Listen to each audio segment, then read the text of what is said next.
Last episode में हम लोगों ने देखा था कि जेसू म्यूंग से कहती है कि अगर वो काम को छोड़ना चाहता है तो यहीं पे छोड़ दे क्योंकि उससे काफी ज्यादा मेहनत करनी पड़ेगी। बट यहाँ पे म्यूंग उसे कह देता है कि वो इस काम को करने के लिए तैयार है। तब यहाँ पे तो जेसू की मोम बहुत ज्यादा खुश हो जाती है। लेकिन यहाँ पे म्यूंग का दिल अचानक से फिर से दर्द करने लगता है, इसलिए वो जेसू से कहता है मैं यह काम दोपहर के 12 बजे से शुरू करूंगा, और इतना कहने के बाद वो वहाँ से चला जाता है। बट यहाँ पे जेसू उसके पीछे जाते हुए कहती है कि आखिर एक रूम मालिक के अपने ही किराएदार के यहाँ पर को राइटर के रूप में काम क्यों करना चाहता है। तब यहाँ पे म्यूंग उसे कहता है कि वो सिर्फ ऐसे है क्योंकि उसके पास अभी कोई भी काम नहीं है, और इतना कहने के बाद म्यूंग लिफ्ट में चला जाता है। बट यहाँ पे जेसू नोटिस करती है कि लिफ्ट न तो ऊपर जा रही है न ही नीचे आ रही है, और तब यहाँ पे जेसू लिफ्ट खोल के देखती है तो म्यूंग उसमें से गायब था। अब यहाँ पे जेसू समझती है कि उसका तबीयत खराब है, इसलिए उसे शायद कोई वहम हो रहा है, और वो अपने रूम में चली जाती है। लेकिन उधर सैमची जब टहल रही थी तभी उसकी मुलाकात वहाँ पे अपने बॉयफ्रेंड से हो जाती है। अब यहाँ पे तो ये दोनों काफी अच्छी तरह से बातें करने लगते हैं। अब यहाँ पे उसका बॉयफ्रेंड उसे कुछ खाने के लिए खरीद के देता है, जिसके बाद तो यहाँ पे सैमची बहुत ज्यादा खुश हो जाती है। लेकिन यहाँ पर भी सैमची को अचानक से दिल में दर्द शुरू हो जाता है। अब सैमची को यह समझ में नहीं आता है, इसलिए वो इसके बारे में पता करने के लिए ग्रीम रिपर के पास पहुँचती है। अब यहाँ पे वह ग्रीम रिपर उसे बताती है कि यहाँ पे कोई भी देवता नहीं है, बल्कि यहाँ पे हर कोई ग्रीम रीपर है, और वो हमें मरने के बाद यहाँ पे उसे डेस्टिनी लिखने का काम मिला है। अगर कोई भी ग्रीम रीपर यहाँ पे अपने नियम को तोड़ेगा, यानी कि वो किसी इंसान के लव में नहीं पड़ सकता, या फिर उसके लिए कोई ईर्ष्या नहीं होनी चाहिए यानी कि जेलियस, या फिर वो उसकी मदद नहीं कर सकता। अगर इनमें से कोई भी नियम को कोई तोड़ता है तो भगवान उसे अपने पास बुला लेते हैं, यानी कि वो गायब हो जाता है। और फिर कुछ साल बाद वो वापस आता है, बट उसकी याददाश्त पूरी तरह से गायब रहती है। अब यहाँ पे सैमची यह सुनने के बाद बहुत हैरान होती है, इसलिए वो फिर से किसी दूसरे ग्रीम रीपर के पास पहुंचती है। बट यहाँ पर भी वह ग्रीम रीपर उसे वही सभी बातें बताता है और साथ में उसे कई सारी एग्जाम्पल देता है, जिसके बाद तो यहाँ पर सैमची बहुत ज्यादा डर जाती है। लेकिन इधर बायून को देखते हैं, जहाँ पे वो बहुत ही पुराने मोबाइल को एक पावर डायरेक्टर के साथ जोड़कर एक किताब के अंदर छुपा के रख देता है, और तभी उधर से सैमची चली आती है और वो उदास थी। तब बायून उसे पूछता है कि आखिर वो उदास क्यों है, लेकिन सैमची उसे अपने बॉयफ्रेंड के बारे में बताती है। तब यहाँ पे बायून उसे समझाता भी है कि वो इनमें से कोई भी काम नहीं कर सकती है, यानी कि वो किसी लड़के को पसंद ना करे, क्योंकि अगर वो ऐसा करती है तो उसे अपने अंजाम खुद ही भुगतने पड़ेंगे। लेकिन तभी उधर से म्यूंग चला आता है और वो सैमसी से पूछ देता है कि आखिर वो क्या खा रही है। लेकिन यहाँ पे सैमसी उसे कहती है कि उसे एक यूनिफॉर्म चाहिए क्योंकि वो कॉलेज जाना चाहती है। अब यहाँ पे कॉलेज का नाम सुनने के बाद तो यहाँ पे दोनों के दोनों काफी हैरान हो जाती है। उधर जेसू अपनी स्क्रिप्टिंग जारी रखी हुई थी, जहाँ पे वो स्क्रिप्ट को काफी मेहनत से लिख रही थी। अब वो काफी बोर हो जाती है तो वह सुबह में ब्रश करने के लिए चली जाती है। बट यहाँ पे जेसू जैसे ही ब्रश करना शुरू करती है तभी उसके सामने उसे म्यूंग दिखाई देने लगता है। अब यहाँ पे जेसू तो बहुत ज्यादा शर्माने लगती है, बट ये तो सिर्फ और सिर्फ उसकी बहन थी। बट यहाँ पे जेसू को ये भी बर्दाश्त नहीं था, इसलिए वो मीटर को मिटाने की कोशिश करती है कि उसे फिर से म्यूंग ना दिखाई दे। इधर हम लोग सेउल आ को देख लेते हैं, जहाँ पे वो अपने अंकल के साथ एक काफी ऊंची बिल्डिंग पे आया हुआ था, ताकि वे लोग अपने कंपनी की तरफ से एक छोटे से पार्टी को दे सके, और यहाँ पे उसके अंकल उसकी सभी जिम्मेदारी सेउल आ को दे देती है। अब यहाँ पे सेउल काफी ज्यादा हैरान हो जाता है। उधर म्यूंग भी जेसू के साथ काम करने के लिए पहुंच चुका था, जहाँ पे वो स्क्रिप्टिंग जारी रखा हुआ था। लेकिन तभी उसे डोरबेल की आवाज सुनाई देती है, जहाँ पे म्यूंग जाकर जब चेक करता है तो वहाँ पे और कोई नहीं सेउल आता। अब उसे देखने के बाद तो यहाँ पे सेउल काफी ज्यादा हैरान हो जाता है और वो उसे पूछ देता है कि आखिर वह जेसू के घर पे क्या कर रहा है। तब यहाँ पे जेसू से सब कुछ बता देती है।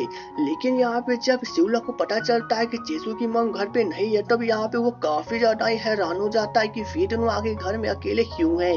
बट यहाँ पर जेसू उसे समझाने की कोशिश करती है कि उन दोनों के बीच में कुछ भी अफेयर्स नहीं है, वे दोनों सिर्फ यहाँ पे काम करने के लिए बैठे हुए हैं, और यह सब म्यूंग की मर्जी है कि वो उसके साथ को राइटर के रूप में काम करना चाहता है। अब सेउल के चले जाने के बाद यहाँ पे जेसू काफी ज्यादा मेहनत करना शुरू करती है, जहाँ पे वो स्क्रिप्टिंग जारी रखती है। लेकिन यहाँ पे म्यूंग जेसू की काफी सारी शर्तों को पढ़ रहा था, जहाँ पे उसने काफी सारे अजीबोगरीब शर्त लिखे हुए थे, और म्यूंग यहाँ पे बहुत ज्यादा हैरान हो जाता है। और तभी यहाँ पे जेसू चली आती है, उसे कहती है कि अगर उसे यहाँ पे काम करना है तो उसे इस एग्रीमेंट पे साइन करना पड़ेगा, और उससे तभी यहाँ पे काम मिलेगा। तब यहाँ पे काफी ज्यादा नोक-झोंक करने के बाद यहाँ पे म्यूंग तैयार हो जाता है, जिसके बाद चेसू फिर से जाके स्क्रिप्ट लिखना शुरू करती है और यहाँ पे चेसू बहुत ज्यादा मेहनत करती है और ऐसे करते हुए रात हो जाती है, जिसके बाद यहाँ पे म्यूंग खुद से वहाँ के लाइट चालू करता है। बट यहाँ पे चेसू बहुत ज्यादा ही मेहनत कर रही थी, तब यहाँ पे म्यूंग उसके जब देख रहा था, जिसके बाद म्यूंग जाकर टेबल कुर्सी बैठ जाता है जहाँ पे वो उसकी मदद करने के लिए स्केटिंग जारी रखता है। बट यहाँ पे चेसू उसकी जब एक बार भी नहीं देख रही थी, इसलिए म्यूंग यहाँ पे काफी सारे ऊट-पटांग हरकतें करता है जिससे काफी सारी आवाज पैदा होती है। बट यहाँ पे चेसू एक बार भी उसकी जब नहीं देखती है। अब लास्ट में हार मांग के म्यूंग यहाँ पे चेसू की किस्मत लिखना शुरू करता है कि चेसू थोड़ी देर में म्यूंग की तरफ आंख उठा के देखेगी। अब ऐसा ही होता है, जिसके बाद चेसू यहाँ पे उसे देखने लगती है।